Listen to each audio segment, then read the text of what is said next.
Do you love reading romance books so much that you've thought about writing your own?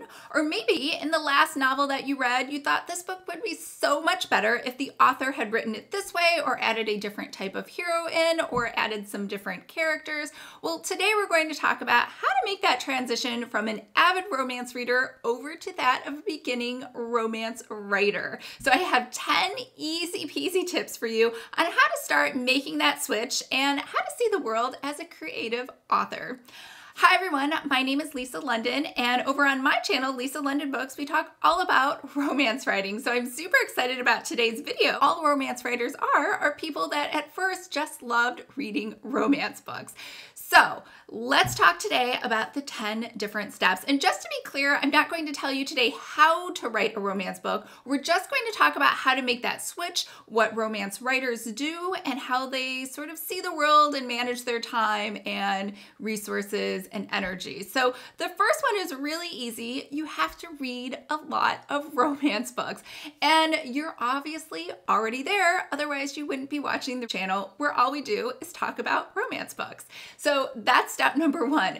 If you were going to get really specific, you might want to pick a subgenre because there's a ton of different subgenres in romance, right? There's contemporary, there's paranormal, there's urban fantasy, there's sci-fi, there's historical. So if you are thinking, I really gravitate more towards young adult romance, I love writing about high school scenarios, it was the best time of my life, or then maybe you should shift your reading over to just reading YA romances. Now that doesn't mean you can't read other things, but you should read at least 25 books within that subgenre of romance that you would like to write in before you even start writing the first word.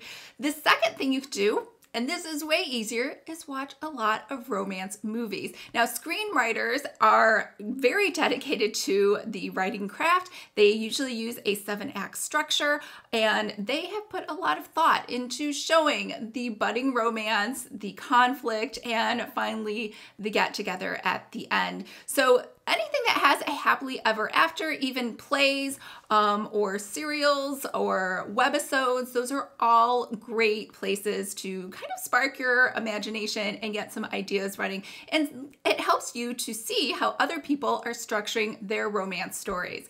The third way is to have an idea book. So you're doing a lot of reading, a lot of watching. You should have a book just in case, because you just never know where ideas could pop up. You could be having a conversation with somebody. They could be talking about how they had the greatest date the other night ever, and that could spark an idea for you for an entire book or maybe even just a scene. So it doesn't all have to be the first book you write. You could have millions of ideas for millions of different stories. So keep an idea book laying around so you can take it with you. I keep actually a physical paper book just because it's easier to write down. And honestly, in my phone, I tend to lose them. I kind of ignore them. Versus when I use a pen and paper, it commits more to memory and I can take some extra notes there as well. The fourth thing also is to have either a separate section in that notebook or a separate notebook just to keep track of key phrases or different scenes that you love. The other thing is craft books. So I would just go out to Barnes & Noble or whatever bookstore is nearby and just go to the reference section. And inside the reference section, there is a writing section and you'll see a ton of different books. Now you probably will not find a book specific to romance writing, and that's perfectly okay. You'll find a lot of different books on the craft of how to do character profiles, how to plot your next book, how to write the best scenes. And quite honestly, there is, even if I spent the rest of my life reading craft books, I still wouldn't know everything there is to know. So at this point, I would say just buy whatever books seem interesting to you, because in the end, they will all help. And just see if this is really something that you're interested in. If you love reading books on the craft of writing, then you're going to love writing. If you don't, then maybe writing isn't for you, and that's okay. Now, the only books on the craft of writing that I would not recommend are books on literary fiction. So just to be clear, if you're not familiar with it, literary fiction is not commercial genre fiction. They're two entirely different things. Literary fiction is more like The Goldfinch, Cold Mountain, things that usually don't have a happy ending. Now, number 6 is you could just take a course. Now, again, you could just take a general fiction course. You could take a course on how to write dialogue. You could take a course on how to write erotica. All of these things are different areas, again, that will help contribute to your romance writing. There are a lot of classes online. There usually aren't so many in person. When I lived in New York, there were a lot of in-person classes through Gotham. And again, be careful, don't take literary fiction courses, but there were other people offering courses. If you look through CourseHorse or obviously just Google it, you'll see a ton of different events and resources going on maybe in your area. Another great place is writing organizations. You could look to see if they have courses specific to those who are wanting to write romance writing or just fiction in general. I actually took a lot of great classes from screenwriters. So Michael Haig, John Truby, the McKee story class. I also took Jacob Kruger in New York. He has excellent. I would say if anybody, I learned the most from him, and his classes and all of the instructors that he has at his school are amazing. He actually has, and I've always wanted to go, but it's never worked out with my schedule. He has an amazing 3-week screenwriting course. And again, I know it's screenwriting, but it still is way more in tune with commercial genre fiction than literary fiction or MFAs. It's way more worth your time to take a screenwriting class than it ever will be to take an MFA or even get an MFA, in my opinion. The number 7 is you could go to a writing conference. So writing conferences are going to have a great opportunity for you to network with other writers. There's obviously romance writing conventions. There are also just fiction writing conventions. I've gone to probably, I think I've spent, to be honest, $20,000 or more, because conferences do get pricey, right? So you have your hotel, you have your travel, you have your food, the conference price, and of course while you're there, you're probably going to end up buying books and getting them signed by authors. But still, 100%, I don't regret any of it. It's the best experiences of my life. Tons of different conferences. Again, make sure you search for conferences for writers versus conferences for readers, which are more just book signings, and nothing wrong with meeting readers or writers that way, but you probably want a writing conference where you're with your peers and other people who also want to be writers, and you're networking and you're learning together. Number 8 is Facebook groups. If you're not able to travel or in between, there's a ton of different writing groups where everyone is super friendly. They're supporting each other. Just Google a few and just join and start networking with people online.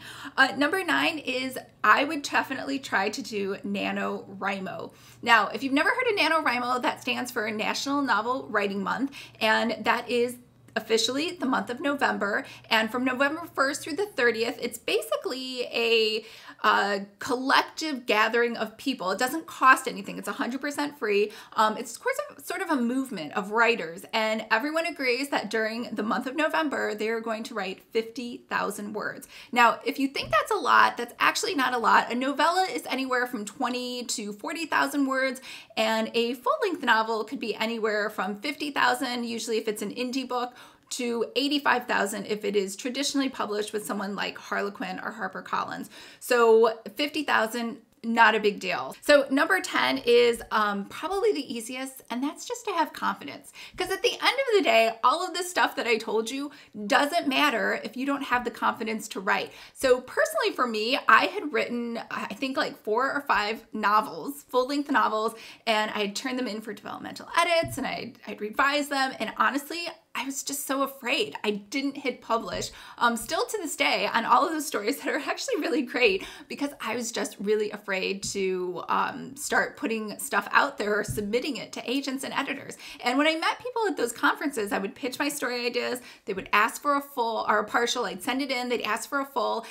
And I just got scared and I didn't send it in. So nobody really talks about this, but I think having confidence and really just having the guts to go after what you really want is honestly the number one key to success in anything, whether it's writing, taking up painting, starting a craft business, starting an at-home t-shirt business. If you don't have the confidence and the guts to just go after it, all of the prep work doesn't even matter. So let's recap that list really quick from the top. So the first one is read lots of romance books, which you're already doing, but specifically in the subgenre that you think you want to write in. The second one is to watch lots of romance movies. The third one is to have a notebook where you're collecting all of the different ideas that you have. And then also number 4 is to have either a different section in that notebook or a different notebook entirely of things that inspire you, whether they are lines from a book or things that characters say, to help spark you with ideas when you sit down to go and write your book. Number 5 is to buy craft books. Just go out and buy a ton of them. Make sure you actually enjoy learning the craft of writing before you start writing. Number 6 is to take a course, whether in person or online. Number 7 is to go to a writing conference. Number 8 is to join some Facebook groups online for writers. Number 9 is to make sure to do NaNoWriMo this November. And if you miss the November one, they actually have Camp Nano in, I believe, April and July. So you get 2 more opportunities to do it during the year. And number 10 is to just have self-confidence and belief in yourself that you can do this. So I hope that was helpful, and I would love to see any of your story ideas if you want to post them below, or if you have any other questions about how to get started in writing. All right. Thank you so much for watching. If you like this, make sure to hit the thumbs up below and subscribe to our channel, and we will see you next week. Bye.